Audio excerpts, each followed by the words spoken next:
Hey students, this is Erin Jones. If you don't know me, if I haven't been to your school before, check me out on YouTube. I have two YouTube videos that are TEDx talks. One is called Passion for Change, one is called Bridges.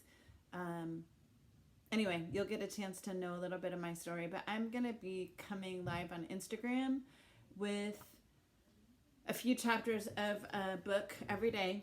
And I did this on Instagram today and then learned that you can't listen to it if you're not there live. So I'm also going to be posting these on YouTube and then sharing them on Instagram so that folks who can't get to me live right away can hear.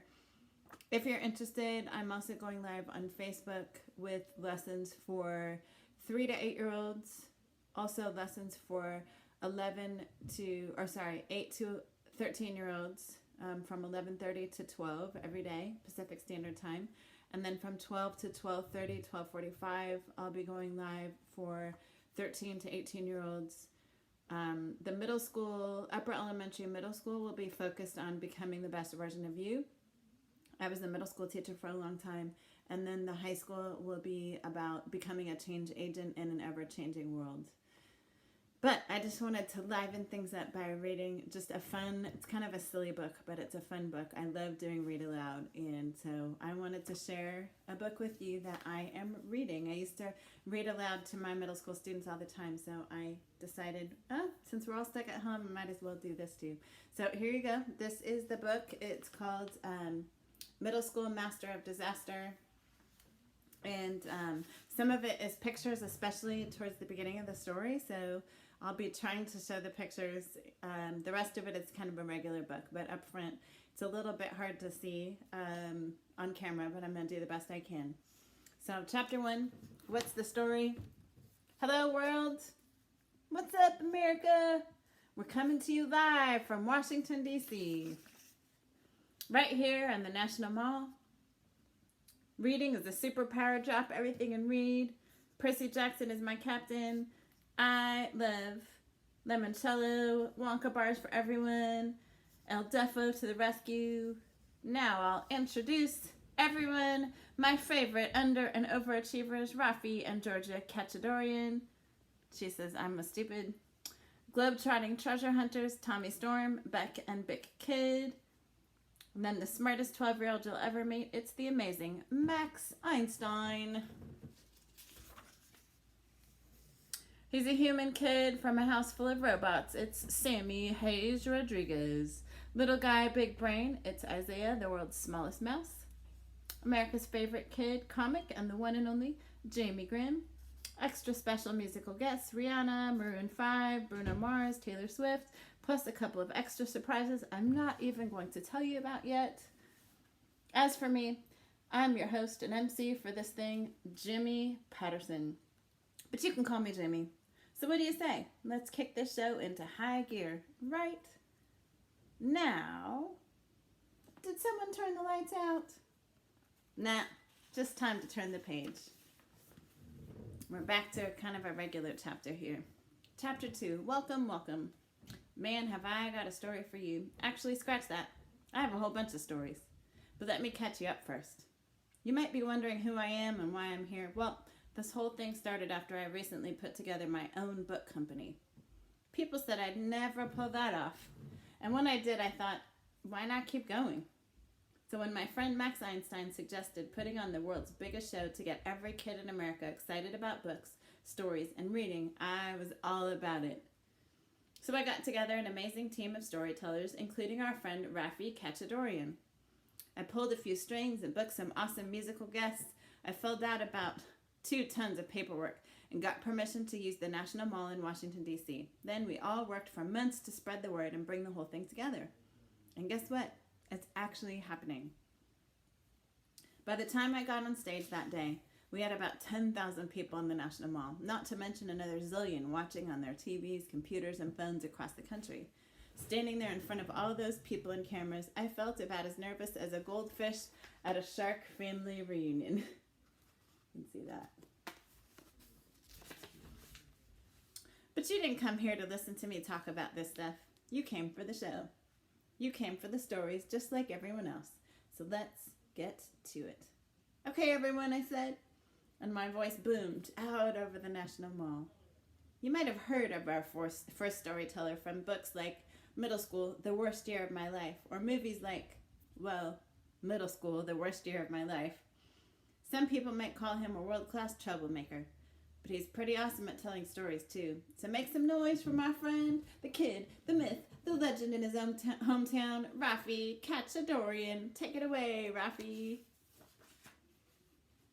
Chapter 3, Deep Space, Deeper Trouble. First of all, let me tell you that everything in this story really happened. It's just that some of it happened in my real life, and some of it happened in my imagination. Don't say I didn't warn you. So here I am one day, speeding along the edge of the galaxy in my one-man FTL cruiser. I've got the thrusters maxed out, way past the speed of light, and I'm passing planets, wormholes, supernovas, and space trash like they're snails along the highway. No big deal, just an average Tuesday afternoon in deep space. Right up until my navigation alert system lights up like an intergalactic Christmas tree. "Warning," says a robotic voice. "You are approaching a hostile alien craft. Impact at current velocity will occur in 6.2 seconds. It's not just any hostile sector either. I've stumbled into Stricker Quadrant, the most dangerous neighborhood in the known universe. I should have been paying closer attention. That'll teach me to eat chips and salsa while I'm jetting at 1.843 times the speed of light. With the flick of my thumb, I reverse the thrusters. I cut the engines as fast as I can, but it's not fast enough. All it does is slow me down just before a splam. I crash straight into the mother of all motherships. I'm dazed. I'm confused. I try to scramble into my survival pod so I can jettison myself to safety, but there's no time for that. A huge robotic claw sweeps down from the side of the mothership and pries open my cruiser like a can of tuna fish. "What in the world do you think you're doing?" a voice booms out.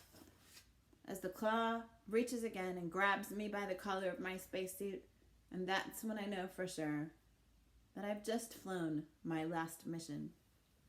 Chapter 4, Dealer's Choice. "Rafi, I asked you a question. What in the world do you think you're doing?" I shook my head to clear my thoughts. I blinked a couple of times, and I realized, of course, that I wasn't in the outer reaches of space. It was just an out-of-the-way hallway in my school, and I hadn't been piloting a spacecraft at all. It was just my new skateboard. I'd been itching all day to try it out in the super smooth hallways after school let out, and even though I hadn't just been nabbed by a hostile alien species, I was in danger. Big time. Because I'd just crashed my board right into the last person on Earth you'd want to do that to. Also known as my principal, Mrs. Stricker. "On second thought," Mrs. Stricker said, "I don't care what you think you're doing, just march." Less than a minute later, I was back in the principal's office again, and waiting for my latest punishment again. I don't want to brag, but if Hills Village Middle School had a detention hall of fame, they'd practically have to name it after me, so I was pretty sure about what was coming next. But I was wrong. "Rafi, today just might be your lucky day," Mrs. Stricker told me. "Normally I'd give you at least 5 detentions for a stunt like that. However, I want to offer you a deal." "Excuse me," I said. "The thing is, Mrs. Stricker doesn't do deals. Not unless buy 1 attention, get 10 free counts. It sounded like you just said you wanted to offer me a deal," I told her, "but that can't be right." "You heard me correctly," Mrs. Stricker said. We're in a rare moment where you actually might be of assistance to me.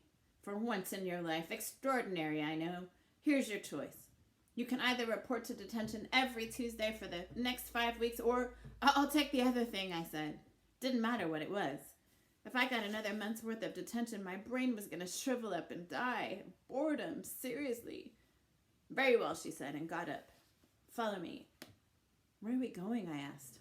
"Across the street to the elementary school," she said. And I thought, did I just get myself sent back to the 5th grade? Maybe Mrs. Stricker was so sick of me, she was sending me back to my old school? But it wasn't that either. Mrs. Melendez broke her leg slipping on a ketchup spill in the cafeteria today, Mrs. Stricker said. "I've been asked to find a substitute teacher for the after-school art program. That's going to be you." Seriously, I said. I can't believe you want me to teach anything. I don't, she said. But I am in a bit of a pinch at this late hour. Wow, I said, that must be some pinch. I mean, I know something about art. It's my best subject in school. Actually, it's the only good subject in school. But still, I'm about as far from being a teacher as you can get. I'm more like the kid who makes teachers wish they had chosen some other profession. Now, that I was arguing, I mean, 1 hour of teaching art to little kids in exchange for 5 hours of detention, that was a good deal. Besides, it was too late to turn back now. Operation Nuclear Substitute Teacher was underway. Chapter 5, Rough Landing.